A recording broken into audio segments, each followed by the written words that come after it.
사랑하고 사모하는 수정동교회 성도 여러분, 안녕하십니까? 김병철 목사입니다. 교회가 소규모 지역 감염의 진원지가 될 수 있다는 우려가 나오기 시작합니다. 이럴 때 어떻게 해야 할까요? 목사로서 마음이 무겁고 힘이 듭니다. 문득 예수님이라면 어찌하셨을까 생각해 보았습니다. 안식일 논쟁이 격화된 살벌한 자리에서 예수님은 바리새인들을 향해 이렇게 일갈하셨습니다. 안식일은 사람을 위해 있는 것이지 사람이 안식일을 위해 있는 것이 아니다. 안식일에 선을 행하는 것과 악을 행하는 것, 생명을 구하는 것과 죽이는 것, 어느 것이 옳으냐?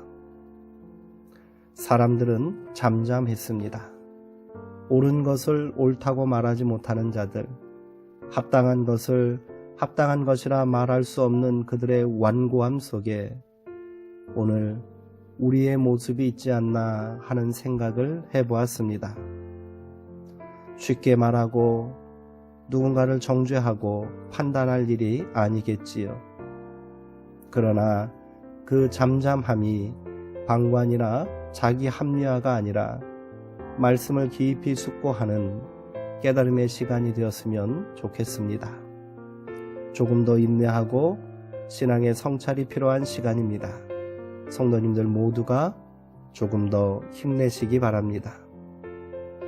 이제 사순절 18번째 묵상을 시작하겠습니다. 경건한 마음으로 묵상에 참여해 주시기 바랍니다.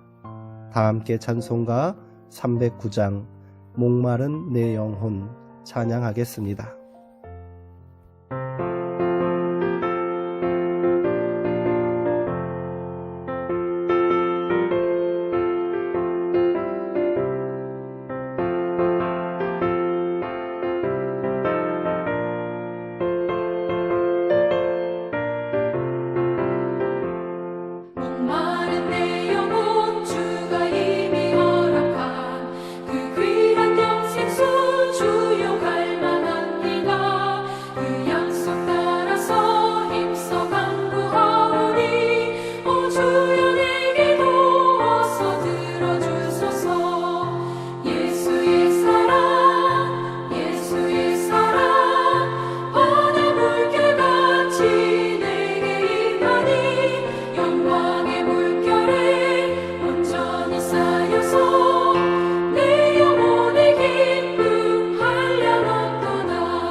예수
하나님의 말씀은 요한복음 4장 5절에서 15절까지 말씀입니다.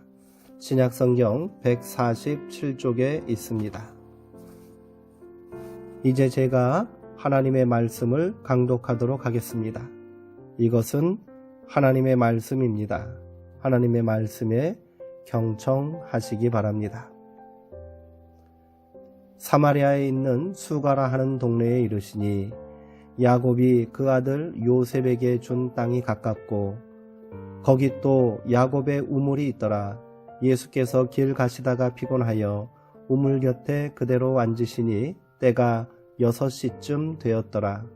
사마리아 여자 한 사람이 물을 기르러 왔음에 예수께서 물을 좀 달라 하시니 이는 제자들이 먹을 것을 사러 그 동네에 들어갔음이러라. 사마리아 여자가 이르되 당신은 유대인으로서 어찌하여 사마리아 여자인 나에게 물을 달라 하나이까 하니 이는 유대인이 사마리아인과 상종하지 아니함이러라. 예수께서 대답하여 이르시되 내가 만일 하나님의 선물과 또 내게 물 좀 달라 하는 이가 누구인 줄 알았더라면 내가 그에게 구하였을 것이요 그가 생수를 내게 주었으리라. 여자가 이르되 주여 물 기를 그릇도 없고 이 우물은 깊은데 어디서 당신이 그 생수를 얻겠사옵나이까.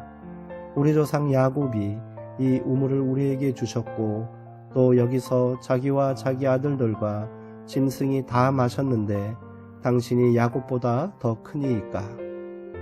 예수께서 대답하여 이르시되 이 물을 마시는 자마다 다시 목마르려니와 내가 주는 물을 마시는 자는 영원히 목마르지 아니하리니 내가 주는 물은 그 속에서 영생하도록 솟아나는 샘물이 되리라. 여자가 이르되 주여 그런 물을 내게 주사 목마르지도 않고 또 여기 물 기르러 오지도 않게 하옵소서. 아멘. 사막에서 오래 살아온 베두인족은 어떻게 물을 찾아내어 해갈할까요? 오래뿐인 뜨거운 곳이라도 물이 조금씩 숨겨져 있습니다. 그리고 물이 있는 곳의 온도는 메마른 곳과 차이가 있습니다. 베두인족은 사막을 걸으면서 이처럼 미세한 온도 차이를 발바닥으로 감지한다고 합니다. 목마름과 갈급함이 그들의 발을 이처럼 민감하게 변화시켰을 것입니다. 궁즉통이라는 말이 있습니다. 간절한 마음을 가지면 통한다 라는 뜻입니다. 신앙생활 속에서 우리에게 주님을 향한 간절함이 있는지요? 본문을 보면 6명의 남편에게 버림받은 가련한 한 여인이 나옵니다. 그는 자기가 만난 남자를 통하여서 인생의 문제를 해결할 수 있다고 생각했을 것입니다. 그러나 그에게 돌아온 것은 더 깊은 고독과 소외와 차별이었습니다. 그런데 예수님은 그의 간절함이 무엇인지 아셨습니다. 그래서 여인에게 마시면 다시는 목마르지 않는 물이 있다고 말씀하셨고 여인은 그 물을 달라고 간절히 요청했습니다. 그 물은 다름 아닌 예수님 자신이셨고 복음이었습니다. 이로써 여인은 인생의 가장 심각한 갈증을 해소했습니다. 어느 시인의 말처럼 우리는 타는 목마름으로 살아가고 있는지도 모르겠습니다. 그 인생의 갈증을 어떻게 해결해야 할지 모른다면 더 큰 절망에 빠지겠지요. 그렇게 절망과 고통 가운데 있는 인생들에게 예수님은 찾아오십니다. 그리고 영원히 목마르지 않는 생수를 허락해 주십니다. 오늘도 주님으로부터 공급되는 마르지 않는 생수를 통해 생명력이 넘치는 삶을 사시기를 바랍니다. 기도하시겠습니다. 우리의 기쁨과 힘이 되시는 소망의 하나님, 예수 그리스도를 통해 우리가 영혼의 깊은 갈증에서 해갈되게 하시니 감사합니다. 야곱의 우물에 매달리며 사는 인생이 아니라 날마다 주께로부터 흘러넘치는 생수를 공급받는 은혜의 삶을 살게 하옵소서. 우리의 영혼의 생수와 안식이 되시는 예수 그리스도의 이름으로 기도합니다. 아멘. 이상으로 사순절 18번째 묵상을 마치겠습니다. 오늘 함께 나누신 요한복음 4장 5절에서 15절까지의 말씀을 3번 이상 다시 한번 깊이 묵상하시고 더 깊은 묵상의 자리로 나아가시기 바랍니다. 오늘도 평안하시고요. 주님 안에서 생명력이 넘치는 복된 삶을 사시기를 축원합니다.